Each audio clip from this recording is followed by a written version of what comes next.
এখন যেহেতু সরিষার সিজন চলতেছে, তো আপনার সরিষা খেতে গেলে সাভারের মধ্যে বেস্ট জায়গা হচ্ছে রূপনগর। হ্যালো গাইস, আসসালামু আলাইকুম। আপনারা সবাই কেমন আছেন? এই 14 ডিগ্রি সেলসিয়াসে আমরা চলে গিয়েছিলাম রূপনগরে, তাও আবার ভোর সকাল 6টায়। বাসা থেকে অনেক কনফিডেন্স নিয়ে বের হয়েছিলাম, কিন্তু ওইখানে গিয়ে আমার সব কনফিডেন্স আইসক্রিমের মতো জমে গেছে। আর আমরা ফ্রাইডে করে যাওয়াতে ওইখানে সকালবেলায় যায় দেখি অনেক মানুষই ছিল, মানে কম বেশি কিছু মানুষ ছিল।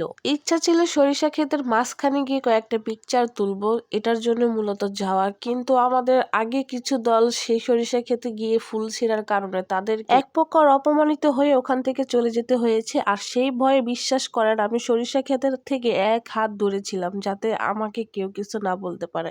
আর আমার অনেক ইচ্ছা ছিল কয়েকটা ফুল ছিঁড়ার, কিন্তু ওই বিষয়টা দেখার পর আমি আর কোনো ফুল ছিঁড়ি নাই। আর এমনি তো রূপনগর জায়গাটা আমার কাছে অনেক ভালো লাগে, মানে গ্রামীণ একটা পরিবেশ। ওইখানে গেলে মানে মনেই হয় না যে আমি ঢাকা শহরের কোলাহলের মধ্যে ছিলাম বা কিছু।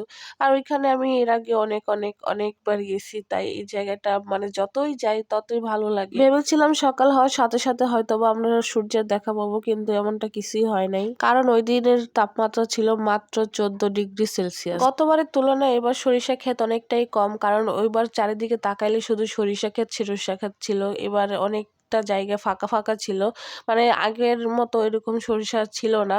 তারপরেও আপনারা যদি যেতে পারেন, মানে ক্ষেত নষ্ট না করেন, তাহলে আপনাদেরকে মালিক ভিতরে যেতে দিবে। আমার অনেক ইচ্ছা ছিল, কিন্তু আমি প্রথমেই ভয় পেয়ে গেছি, তার কারণে। এই তীব্র শীতের মাঝখানেও আমরা সবাই মিলে অনেকটা এনজয় করেছি, মানে এখানে অনেকটা ভালো লেগেছে আমাদের। আমরা সবাই অনেক মজা করেছি। অনেকটা কুয়াশার কারণে আর আশেপাশের অনেক কিছুই দেখা যেতেছিল না, মানে সরিষা ক্ষেত ঠিক কত দূর দূর আছে সেটা দেখতে পারি নাই। রূপনগরে কিছু পিক আপলোড দেওয়ার পরে অনেকে আমাকে কমেন্ট করেছেন যে এটার লোকেশনটা ঠিক কোথায়। আপনারা যদি রূপনগর লোকেশন যেতে চান, তাহলে আপনারা সবার প্রথমে আপনাদের সাভার থানা স্ট্যান্ড আসতে হবে। ওখান থেকে আপনি রিক্সাওয়ালা মামাকে বললে হবে যে আমি রূপনগর যাব।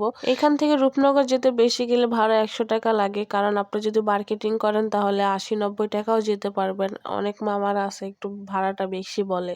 আমরা যেতে যেতে এখানে অনেক মানুষই হয়ে গেছে, দেখেন এখান থেকে আপনাদের জুম করে দেখাইতেছি। অনেক দূরে দূরে মানুষ দেখা যায়, কিন্তু কুয়াশার কারণে ঠিক বোঝা যায় না।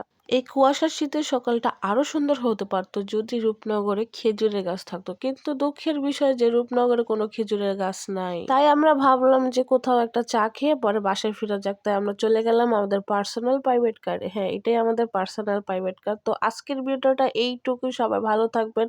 আর নেক্সট ভিডিও কোথায় গিয়ে করব অবশ্যই কমেন্ট করে জানাবেন। আল্লাহ হাফেজ।